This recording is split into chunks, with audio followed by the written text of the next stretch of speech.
Good morning, everyone. I don't know how many of you may be here yet, but if you are, go ahead and say something in the chat box or in the comments down below.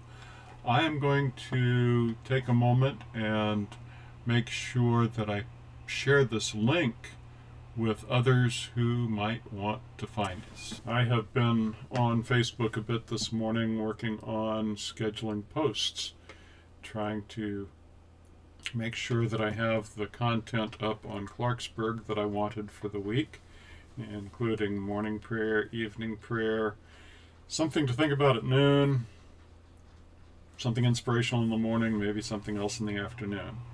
So usually those posts go up 6 a.m., 10 a.m., noon, 4 p.m. I think one of them's going up at 2 p.m.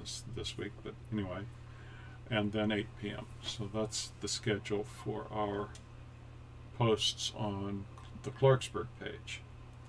At Hyattstown, I tend to be a little bit more spontaneous, free-flowing, not trying to schedule them like that. It's kind of interesting. And the Facebook live streams were very interesting too. First one, believe it or not, over 2,000 views. I think the last time I looked it was like 2,700, something like that. Wow. And then the next two were lower, but I think that was really because I had glitches on them. So I have not had that kind of problem here on YouTube, and I think that I may try to just do the live streams here on YouTube rather than trying to use the Facebook platform. I think anyone who uses Facebook knows also how to use YouTube, and so I'll just put links there for this. And it's just easier. For some reason, the YouTube interface is easier to manage than the Facebook management interface. So I see that there are at least a couple others here, but no one has said anything yet. You do have to be signed into YouTube in order to make comments, and that's probably the only way that I'll have any idea what's on your mind. And that's really why I'm here today, is so that we can have a chat, whatever is on your mind. Maybe it's something that I said in the sermon. Maybe it's something related to church business. Whatever.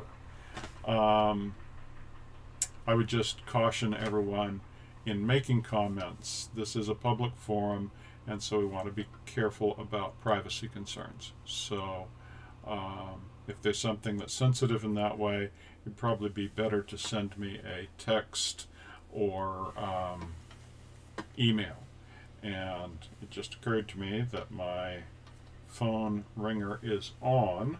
But what I'm going to do is silence it, but put it where I can see it. And that way, if you wanted to text me, I could respond to that. So there'll be another way of us having a conversation. You can log in and post comments here, or you can text me and I'll respond that way. And I'll just put my phone right here below the camera, and then I can see it if I get a text.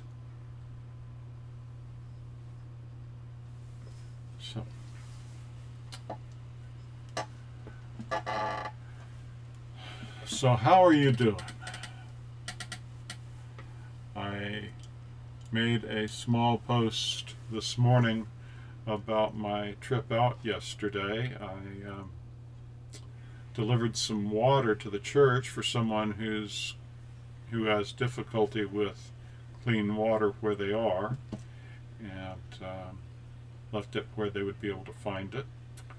And I dropped my tithe checks off at both churches, and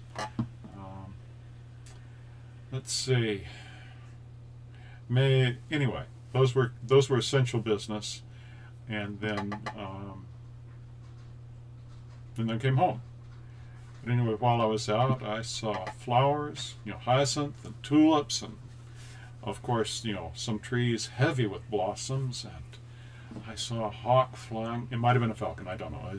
But anyway, hawk or falcon, one or the other, and then landed in a tree, and saw a deer down in a stream bed, and get home, and I'm walking up to the front door, and I noticed that new mulch that was put down this week.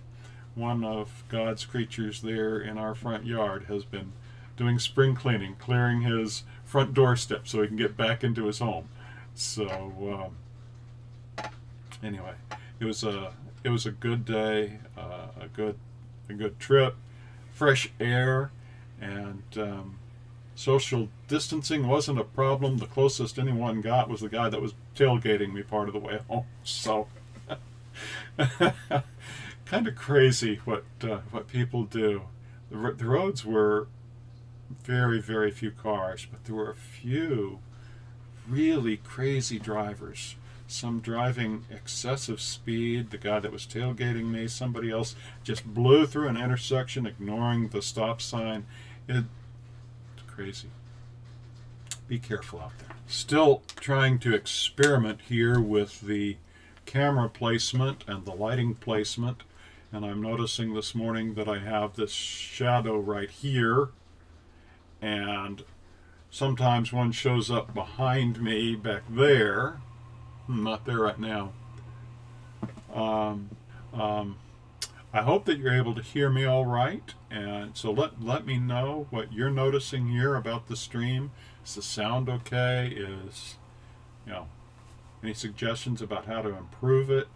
There we go. Hello, Asha. Glad to see you, and thank you for the comments about the setup. How are you doing? Social distancing is a difficult time. I noticed someone talking about it. While it's important for our physical health, it's not good for our mental and spiritual well-being, and so we need to be creative on how we deal with those things. So glad that you could join us today, Asha. I did make a bulletin for today, and in the bulletin, it should be posted on the Clarksburg website by now, and in the bulletin I provided links to each of the components of the worship service, each of the individual videos that I put up for today. Yeah, I agree, Asha. It has been pretty crazy.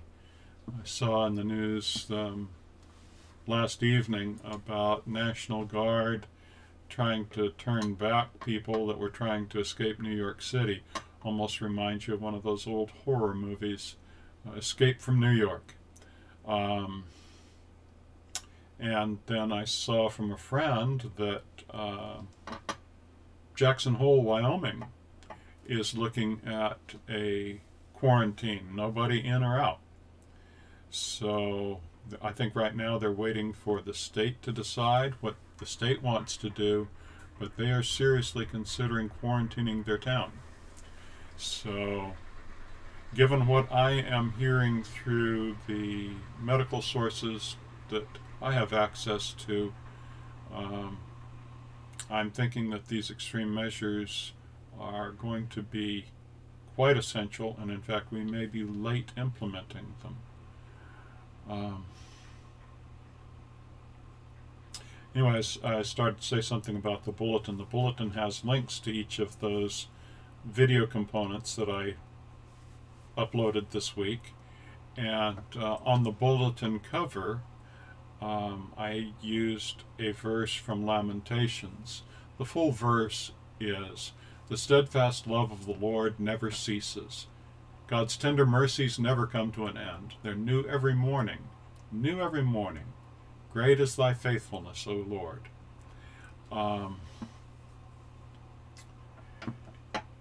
One of the guys that I follow on Facebook has written a meditation on that I thought I'd share. New every morning, I think it's the line he's picking up on. Are you tasting the dawn, the newness, the freshness of new life, of new beginnings, of being whole and being restored? We cease being the experts, the professionals, the ordained, so that we might begin again with God. We thought we had it all together, but God laughs, snorting, "No, you've only just begun." God's love is new every morning, like fresh bread as we begin again, manna in the wilderness, tasting as if for the first time the fragrance of God's presence in the ebb and flow of our lives. Change is the constant on this canvas of living. So as artists, we create with our Creator in the vast choreography of God. Such grace astounds me. It's written by Bob Holmes. He's a contemplative that I follow on Facebook, and I really appreciate the work that he posts. Another contemplative, Patricia Ramsden, posted in Centering Prayer for Lent this week, "Lord, we lift up those who need you in a special way this day as we hold them in our hearts. We know you hold them in renewing strength. Help us to be your calming voice, your reassuring presence, your healing touch. Be with us and with all others as we minister to their needs and our needs in this time of trial, for this too is part of our Lenten journey, a journey of sacrifice and love." Good words from Patricia Ramsden. There is a storyteller that I follow on Facebook. She happens to be Jewish, but in her tradition, she tells the biblical stories, and as I understand it, she does it spontaneously. And she also writes some of her own poetry that she shares on Facebook. Her name is Jennifer Ruddick Zinikoff, Zunikoff. And she wrote this week, "Some homes. My townhouse home is a lovely home. I can stay there for days, even weeks, even months. Take walks, see trees. But some homes have no trees, nowhere to walk, no safe place inside to go. Months, weeks, days of hell ahead. Some have no house, others have no home." And our prayers are with those who have neither. They are indeed in one of the more fragile positions during this health crisis. I think of the work that Kazay Gadway is doing with the homeless and the Native American and the immigrants in New Mexico. And here she is, 80-ish, and continuing to be actively engaged in ministry to these at the margins. And she talks about in one of her posts about how the homeless there are afraid that they are going to die because they have no way of taking care of themselves, either even just washing their hands. And it's a very distressing time, a very distressing ministry for her. But I'm very appreciative of her faithfulness in it.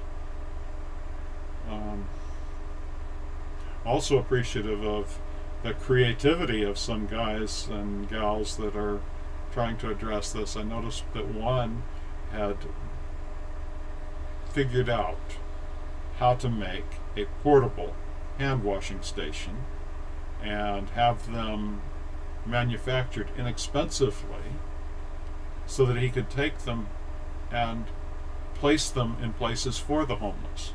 And these hand washing stations have a 10-gallon reservoir, and then the gray water from washing their hands goes down into a tank, and then that tank, you know, the washing, the soap, it kills the virus. So, but it's soapy water, dirty water, but it can be used for watering plants. So, a very well thought out little project. And so, I don't know how many of them he had made, but there's ministry right there, creativity. When I saw some school kids had taken their orchestra instruments and went to visit an elderly person, and just they stayed inside, and the kids sat up on the front porch and did a little concert for that person, reflecting on Jesus asleep in the boat and the disciples all concerned about the storm, and they wake him up saying, "Don't you care we're dying here?" Another contemplative that I follow, his name is Reverend Canon David Adam. All that full title, like, you know, people always want to address clergy by their proper title, I guess. But anyway, reflecting on that experience, he writes, "Calm me, Lord, as you calmed the storm. Still me, Lord, keep me from harm. Let all the tumult within me cease. Enfold me, Lord, in your peace. Calm me, Lord, as you calmed the storm. Still me, Lord, keep me from harm. Let all the tumult within me cease. Lord, enfold me in your peace. This night and every night. Amen." An evening prayer. In the Celtic tradition has a pattern of repetition like he's done here, and I've tried to bring a little bit of Celtic spirituality to our congregations from time to time.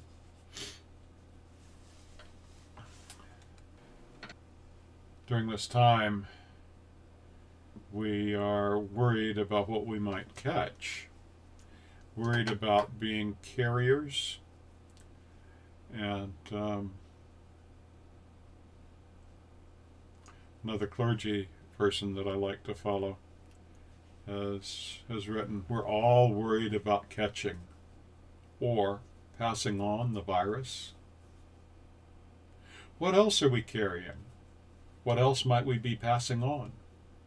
This is a good time for self-awareness and honest reflection, and perhaps a change in how we treat others. He titles this "Lessons from COVID-19. COVID-19, the name of the disease from this novel coronavirus. It has an official name now. It's SARS-CoV type 2. So anyway, Stephen Paul Cleaver posts this on his blog page called Dancing Faith. And he quotes a couple of guys. One of them is Richard Rohr. He says, "All of us experience the absurd, the tragic, the nonsensical, the unjust. If we cannot find some way to transmute our wounds into sacred wounds, we invariably become cynical, negative, or bitter. If we don't transform our pain, we most assuredly will transmit it, usually to those closest to us." So, Stephen's reflection. We are so focused on the transmission of a virus, it has a name, COVID-19. We have some idea of what it can do, this enemy that passes from person to person, state to state, nation to nation. We see the damage, we feel the damage, and yet there's a lot more floating around out there than a virus. I had an exchange the other day. I will simply say it did not go well. It ended with fragmentation and perhaps the termination of some friendships. I was not the hero in this exchange, nor was the villain. Neither were the others. There was just so much in the air, anger perhaps or fear, and it struck me afterwards just how much we carry unaware. and how much we transmit unaware, and the degree to which we project unaware. Chastened by that exchange, I've found myself focusing on awareness, and I've started to ask myself some critical questions. At least they seem important to me. Where did this come from, this feeling, this thought? Did it come from someplace healthy and valid? Or did it come from someplace inside me where demons lurk and whisper? Do I really need to say anything at all? Really? Is what I am about to say or write, is this comment something that will actually help? Will it contribute? If I need to say something, how can I say it in a way that's not loaded? Even if what I'm saying is valid and appropriate, have I attached other things to the statement? Anger, fear, ego. If I were to hear or read my comment, how would I take it? What would be my take home? What is happening that I am learning? What is happening is that I am learning a lot about myself. I'm talking and writing less. Well, I'm still making mistakes. I still have my moments. I'm still having to make a lot of amends. Mea culpa, mea maxima culpa. What I hope is that with all these bugs flying around, the one I catch and the one I transmit is kindness. I enjoy Stephen Paul Cleaver's blog too. It's called Dancing Faith.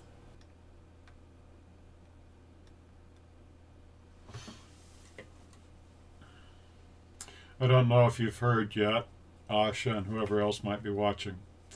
The church building is closed to the public for the entire month of April as well. And so that means we're going to have to do something different about both Palm Sunday and Easter. And I'm working on preparing something special for those weeks, and some of it will include some special materials that the annual conference is preparing for us. Also, next Sunday, being Palm Sunday, it's also the first Sunday of the month. And so, while we can't actually do Holy Communion, we can do something special. And so I would encourage you to, if you can, have some bread on hand and maybe some red grape juice. Water would be fine if you want to do that, but bread, grape juice, and we'll have a special time together, even if it is in an e-worship format. A good prayer for this time here is written by Cameron Bellum, B-E-L-L-M. May we, who are merely inconvenienced, remember those whose lives are at stake. May we who have no risk factors remember those most vulnerable. May we who have the luxury of working from home remember those who must choose between preserving their health or making their rent. May we who have the flexibility to care for our children when their schools close remember those who have no options. May we who have to cancel our trips remember those that have no safe place to go. Related to that, I have a cousin and his family who are presently stranded in India. They went there to visit family. As a missionary, my cousin met someone in India, and they fell in love, they got married, they've got kids. Well, they went back to visit family, and then when travel started getting shut down, there are no flights out, so they are stranded, and the repatriation flights are extremely expensive. And so I have another cousin who set up a GoFundMe page for them.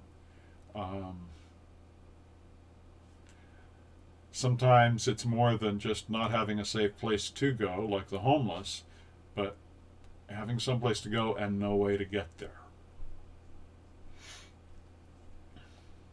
May we who are losing our margin money in the tumult of the economic market remember those who have no margin at all. May we who settle in for quarantine at home remember those who have no home at all.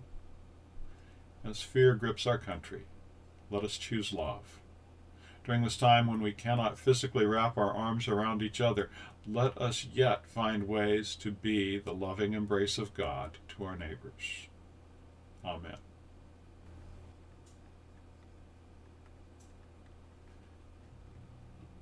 And in the sermon I talked about a post by Kerry Newell. He talks about things that he thinks are going to happen in the church, that this virus has just accelerated the process. He believes that in the future all churches are going to be using social media more so that we can equip and encourage one another all through the week. And staffing for online work is going to become important to the church. And those that can't afford staff, that part of it is going to be a bigger part of the pastor's load. And then recognizing that digital is more effective than most of our other ways of connecting. Digital, you reach more people more quickly. Recognizing that the internet can be, not only can it be that back door where you experience people moving out from the church, it can be a front door where people who are just exploring or maybe a little bit timid of coming to church, maybe they will find the church there first, and once they become comfortable with it, then come in the physical front door.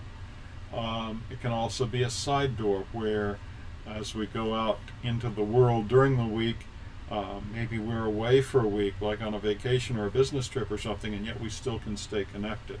So seeing the internet not just as a way that people have left the church, and that is true, they have, but also a way of actually being faithful to our mission, what we understand we're about, the process of sharing the good news with the world and making disciples.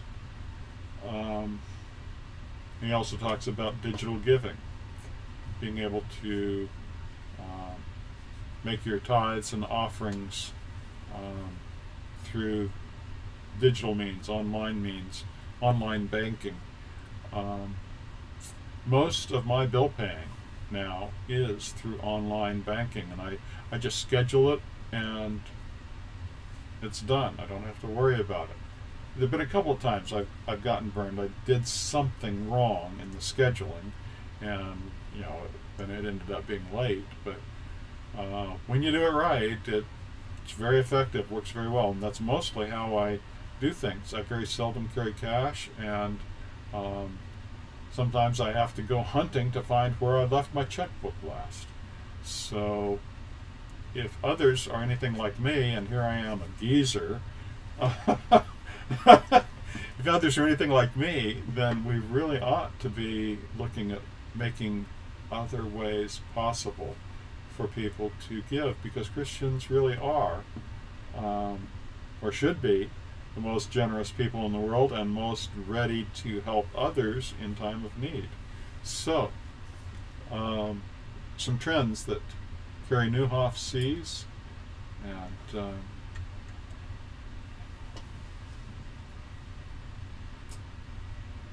the virus, this pandemic, just accelerating that whole process.